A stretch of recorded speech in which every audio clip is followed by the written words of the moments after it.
आदाब, नमस्कार।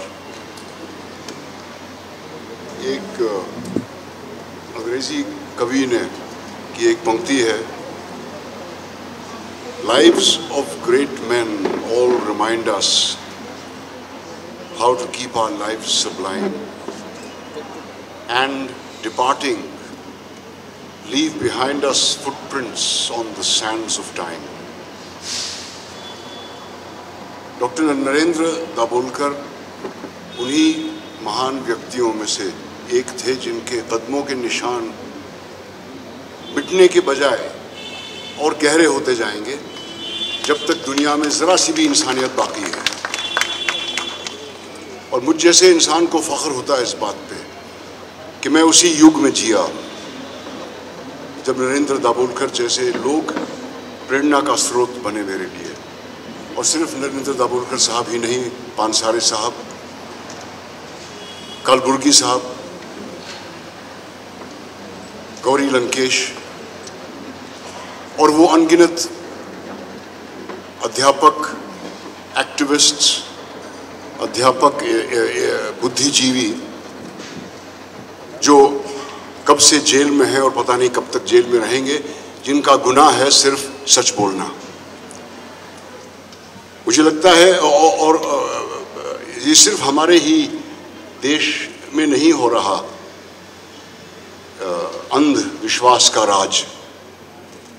पड़ोसी मुल्क में देख लें आप, सलमान तासीर साहब, सबीन महमूद, जो दोनों अंधविश्वास के खिलाफ लड़ रहे थे, उनको किस बेरहमी से कत्ल किया गया। ईरान में जो हजारों बच्चियां इस दखियानुसी हिजाब के कानून के खिलाफ जो अपनी जान खतरे में डाल के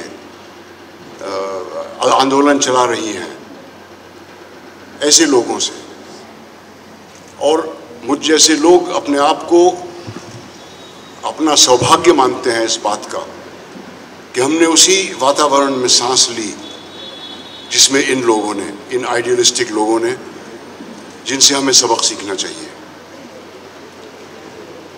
मैं डॉक्टर दाभोलकर से वाकिफ़ नहीं था, ना उनके काम से जब वो जिंदा थे।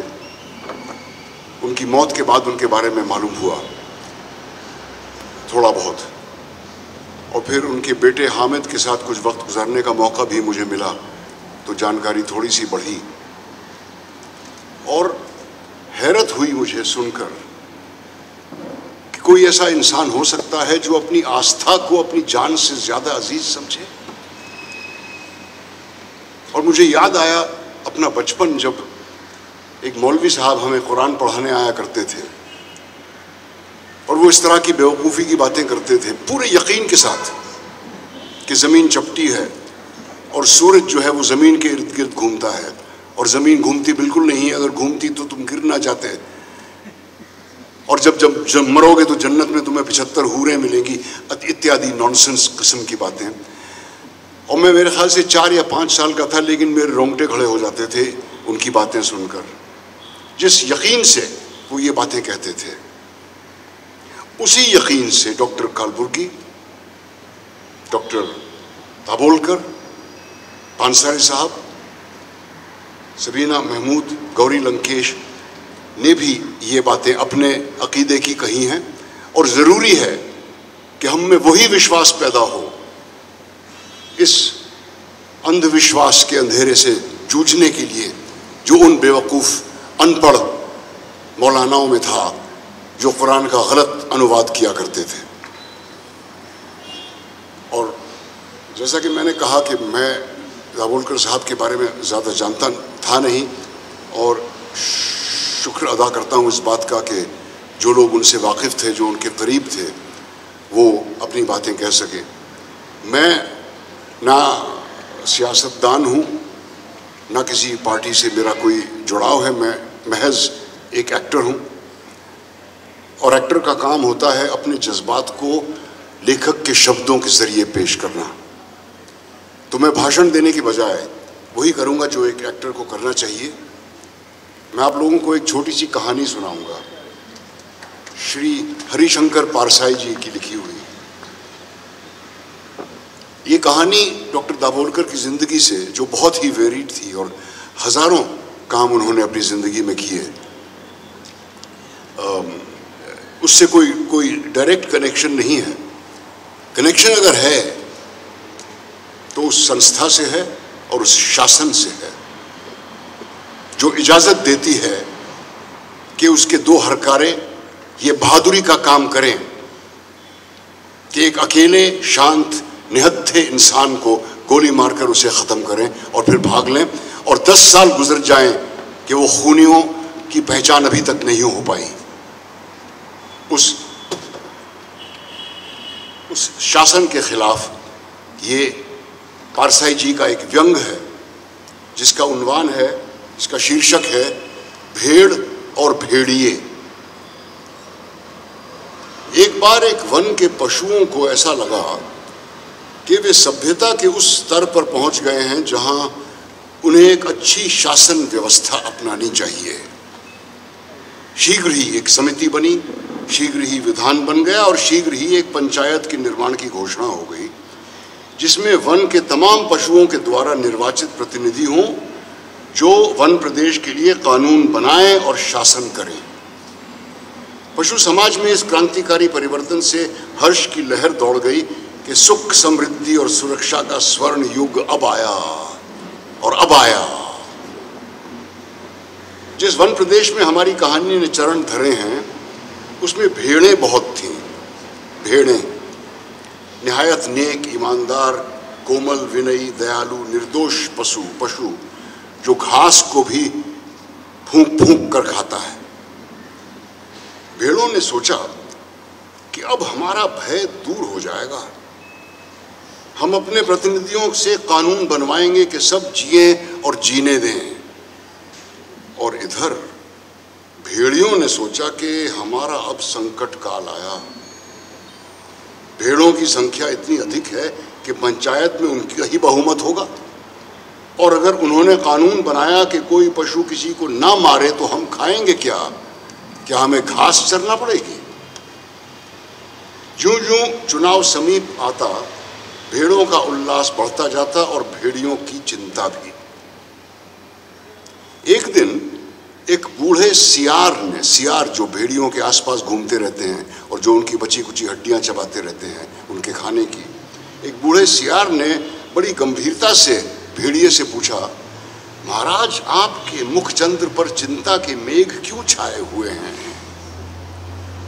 ये सियार कुछ कविता भी करना जानता होगा या शायद दूसरे की उक्ति को अपनी बनाकर बोल रहा था। खैर, भेड़िए ने कहा, तुझे मालूम नहीं है कि वन प्रदेश में नई सरकार बनने वाली है, हमारा राज तो अब चला। सियार ने दांत निपोर कर कहा, हम क्या जाने महाराज, हमारा है तो आप ही माई बाप हैं, हम तो कोई और सरकार जानते ही नहीं, आपका दिया खाते हैं, आपके गुण गाते हैं। भेड़िए ने कहा, मगर अब समय ऐसा आ रहा है कि सूखी हड्डियां भी चबाने को नहीं मिलेंगी तुम्हें। बूढ़ा सियार अब ध्यानमग्न हो गया। उसने एक आंख बंद की, नीचे के होंठ को ऊपर के दांत से दबाया और एक टक आकाश की तरफ देखने लगा जैसे विश्वात्मा से कनेक्शन जोड़ रहा हो। फिर बोला, बस समझ में आ गया मालिक, अगर पंचायत में आपकी भेड़िया जाति का बहुमत हो गया तो? भेड़िया चिढ़कर बोला, अरे हमारी जाति कुल 10% है और भेड़ें तथा अन्य छोटे पशु 90%। भला वे हमें काहे को चुनेंगे? कहीं जिंदगी अपने को मौत के हवाले करती है? मगर हाँ, अगर ऐसा हो सकता तो क्या बात थी। बूढ़ा सियार बोला, आप खिन्न मत होइए सरकार, एक दिन का समय दीजिए, कल तक योजना बन जाएगी। मगर एक बात है, आपको मेरे कहे अनुसार कार्य करना पड़ेगा। दूसरे दिन बूढ़ा सियार अपने साथ 3 और सियारों को लेकर आया। उसमें से एक को उसने पीले रंग में रंग दिया था, दूसरे को नीले और तीसरे को हरे में। भेड़िए ने देखा और पूछा, अरे ये कौन है? बूढ़ा सियार बोला, ये भी सियार हैं सरकार, रंगे सियार, आपकी सेवा करेंगे, आपके चुनाव का प्रचार करेंगे। भेड़िए ने शंका की, मगर इनकी बात मानेगा कौन, ये तो वैसे ही छल कपट के लिए बदनाम है। सियार ने भेड़िए का हाथ चूम कर कहा, बड़े भोले हैं आप सरकार। अरे मालिक, रूप रंग बदल देने से तो सुना है आदमी तक बदल जाता है, फिर ये तो सियार हैं।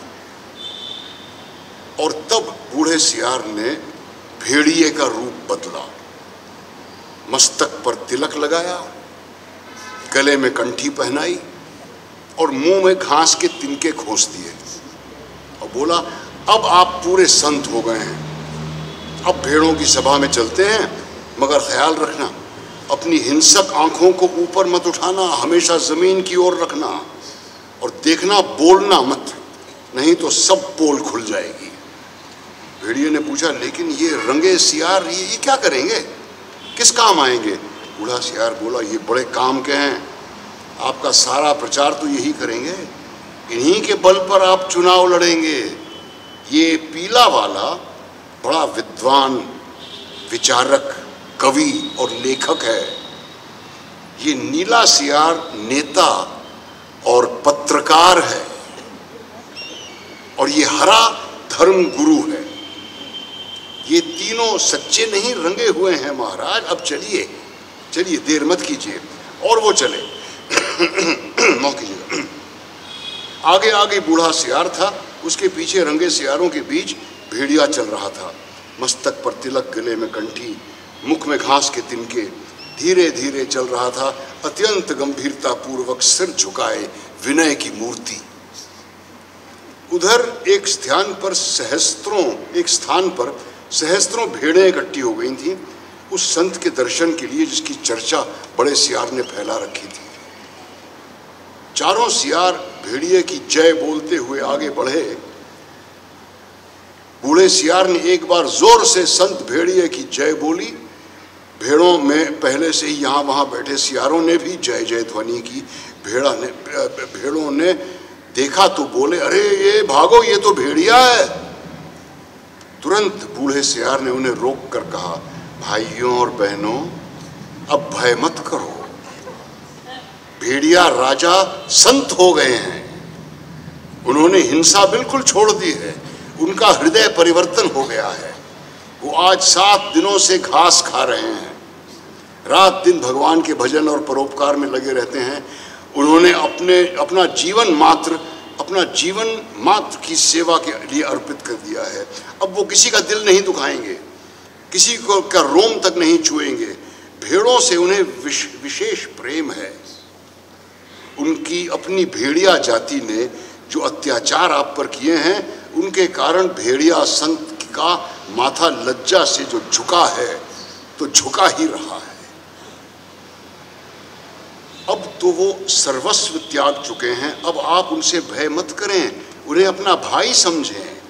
बोलो सब मिलकर संत भेड़िए जी की जय। भेड़िया जी अभी उसी तरह गर्दन नीचे झुकाए विनय की मूर्ति बने बैठा था। बीच में कभी कभी सामने की ओर इकट्ठी भेड़ों को देख लेता और टपकती राल को निगल जाता। अब बूढ़ा सियार फिर बोला, इन 3 रंगे प्राणियों को देखिए, आप इन्हें न पहचान पाए होंगे। पहचाने भी कैसे, ये इस लोक के जीव तो हैं नहीं, ये तो स्वर्ग के देवता हैं जो हमें सदुपदेश देने के लिए पृथ्वी पर उतरे हैं। ये पीला विचारक कवि है, नीले नेता और स्वर्ग के पत्रकार हैं, और हरे वाले धर्मगुरु हैं। आइए, अब कविराज आपको स्वर्ग संगीत सुनाएंगे। हाँ कवि जी आइए। पीले सियार को हुआ हुआ के सिवा तो कुछ आता ही नहीं था, तो हुआ हुआ चिल्ला दिया। शेष सियार भी हुआ हुआ बोल पड़े। बूढ़े सियार ने आंख से इशारे से शेष सियारों को मना किया और चतुराई से बात को यूं कहकर संभाला कि कुछ समझे आप लोग? कैसे समझेंगे? अरे कवि की बात सबकी समझ में आ जाए तो फिर वो कवि काहे का? उनकी कविता में से शाश्वत के स्वर फूट रहे हैं। ये कह रहे हैं जैसे स्वर्ग में परमात्मा वैसे पृथ्वी पर भेड़िया। हे भेड़िया जी, हे महान, आप सर्वत्र व्याप्त हैं, सर्वशक्तिमान हैं। प्रातःकाल संध्या आपके मस्तक पर तिलक करती है, सांझ को उषा आपका मुख चूमती है, और रात्रि को आपकी ही ज्योति लक्ष लक्ष खंड होकर आकाश में तारे बनकर चमकती है। ये भी शायद किसी और की ही कविता थी। हे विराट, आपके चरणों में इस शूद्र का प्रणाम है। फिर नीले रंग के सियार ने कहा, निर्बलों की रक्षा बलवान ही कर सकते हैं। भेड़ें कोमल हैं, निर्बल हैं, अपनी रक्षा नहीं कर सकती। भेड़िया बलवान है, वो भी तुम्हारा भाई है, आप एक ही जाति के तो हो। तुम भेड़, वो भेड़िया, कितना कम अंतर है। और बेचारा भेड़िया व्यर्थ ही बदनाम कर दिया गया है कि वो भेड़ों को खाता है। यदि तुम पर कोई अन्याय करे तो ये भेड़िया डटकर लड़ेगा तुम्हारे हक के लिए। इसलिए अपनी हित रक्षा के लिए भेड़ियों को चुनकर पंचायत में भेजो। बोलो सब भेड़िए महाराज की जय। फिर हरे रंग के धर्म गुरु ने उपदेश दिया, जो यहां त्याग करेगा वो उस लोक में पाएगा, जो यहां दुख भोगेगा वो वहां सुख पाएगा, जो यहां राजा बनाएगा वो वहां राजा बनेगा, जो यहां वोट देगा उसे वहां वोट मिलेगा। इसलिए सब मिलकर भेड़िए को वोट दो। वे दानी है, परोपकारी हैं, संत हैं, मैं उनको प्रणाम करता हूं। ये एक भेड़िए की कथा ही नहीं है, ये सब भेड़ियों की कथा है। सब जगह इस प्रकार प्रचार हो गया और भेड़ों को विश्वास हो गया कि भेड़िए से बड़ा उनका कोई हित चिंतक और हित रक्षक नहीं है। और जब पंचायत का चुनाव हुआ तो भेड़ों ने अपनी हित रक्षा के लिए भेड़ियों को चुना, और पंचायत में भेड़ों के हितों की रक्षा के लिए भेड़िए प्रतिनिधि बनकर गए। और पंचायत में भेड़ियों ने भेड़ों की भलाई के लिए पहला कानून ये बनाया, हर भेड़िए को सवेरे नाश्ते के लिए एक भेड़ का मुलायम बच्चा दिया जाए, दोपहर के भोजन में एक पूरी भेड़, तथा शाम को स्वास्थ्य का ख्याल से कम खाना चाहिए, इसलिए आधी भेड़ दी जाए। शुक्रिया।